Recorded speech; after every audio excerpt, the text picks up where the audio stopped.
సాయంత్రం మళ్ళీ సాయంత్రం వచ్చానండి. రేపు మార్నింగ్కి చక్కటి పదార్థం చెప్తాను మీకు. బాక్సుల్లోకి అలాగే ఏదన్నా బాక్స్లో మనం ఐటమ్స్ పట్టుకెళ్ళేటప్పుడు సైడ్ని డిష్గా తినడానికి కాస్త ఎండవేళ నాలుగు రాసుకుంటే శుభ్రంగా ఉంటుంది, చలవ చేస్తుంది. కీరా దోసకాయ దీన్ని ఇలా చిన్న ముక్కలు సన్నగా తరుక్కోవాలి. తరుక్కుని ఉప్పు పసుపు ఇందులో వేసుకున్న తర్వాత ఎండుమిర్చి, మెంతులు, ఆవాలు ఇవి ప్రధానమైనవి. ఇంగువ. ఈ ఎండుమిర్చి, ఆవాలు, మెంతులు నూనెలో ముందుగా వేయించుకోవాలి. వీటిని కీరా దోసకాయ మెంతి ముక్కలు అంటారు. ఇవి 2 రోజులు నిల్వ ఉంటాయి. పెరుగు అన్నంలో, పప్పు అన్నంలో, అలాగే ఏదన్నా కమ్మటి కూరల్లోనూ, అలాగే అన్నంలోనూ, టిఫిన్లలోనూ కూడా చాలా బాగుంటాయి. వెళ్ళిపోదాం వంటలోకి.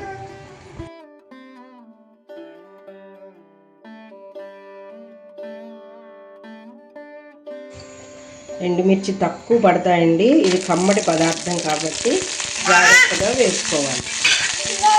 ఆవాలు, మెంతులు, ఎండుమిరపకాయ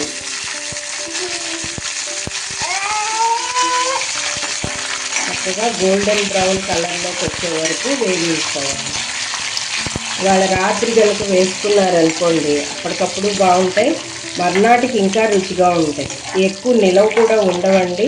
అలానే ఫ్రిడ్జ్లో పెడితే నీరు కారిపోతుంది, అందుకని ఎక్కువసేపు నిలవ ఉండదు. ఒక రాత్రి ఒక పగలు నిడివిలో మనకి ఇవి తినచ్చు. పసుపు, ఎక్కువ ఉప్పు కూడా పట్టదు దీనికి. వాటర్ ఎక్కువగా ఉంటుంది కదా. వేసవికాలం పిల్లలకు కూడాను ఏమవుతుందంటే చలవ చేసే పదార్థం కాబట్టి చక్కగా బాగుంటుంది. ఇదిగో పోపు కూడా వేగిపోయింది ఒక పక్క. దీన్ని చల్లారబెట్టుకుని చక్కగా మిక్సీ పట్టేసుకుని పొడి చేసేసుకుందాం. వస్తుంది ఇందులోకి ఈ కీరా దోసకాయకి సరిపడా ఈ చింతపండు, ఈ బెల్లం ముక్క, ఇందాక ఉప్పు పసుపు వేసి ముక్కలు కలిపేసాం కదా, ఇది ఒక్క మాట తిప్పేసుకోండి. చింతపండు, చిన్ని బెల్లం ముక్క, ఆవాలు, మెంతులు, ఎండుమిర్చి పొడి గుమగుమలు ఆడిపోతుందండి. ఇందాకనే ఉప్పు పసుపు వేసి మనం కీరా ముక్కల్లో కలిపేసాము. సైడ్ని చక్కగా అన్నంలో పక్కన వేసుకుని డైరెక్ట్ అన్నంలో కానీ చాలా అద్భుతంగా ఉంటుంది. అప్పుడు కాస్త నూనె మిగిలింది, దీంట్లో కాస్త మనం ఇంగు వేసేసి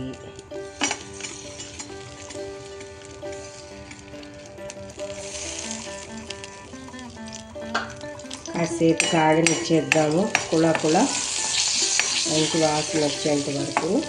ఈలోపు ఇక్కడ మీకు ఒక చిన్న మాట ఏంటంటే, కారం ఎక్కువ కావాలి, ఇంకా బాగా తినేవాళ్ళు ఎవరైనా ఉంటే ఈ లేత పచ్చిమిరపకాయలు చక్కగా కట్ చేసి వేసుకోండి. అక్కర్లేని వాళ్ళు ఇవి మధ్య మధ్యలో అలా పంటి కింద ఈ పచ్చిమిర్చి తగులుతుంటే చాలా టేస్ట్గా ఉంటుంది. వీటిల్లో కలిపి ఊరి ఇది చాలా అద్భుతంగా ఉంటుంది. అలాగే సన్నగా తరిగిన కొత్తిమీర, అసలు సిసలు రుచి అంతా ఇందులోనే ఉంది. కొంచెమే వేయాలి, అతిగా వేయకూడదు. వేస్తే కీరా దోసకాయ టేస్ట్ మొత్తం ఇంకా మనకి తెలియదు.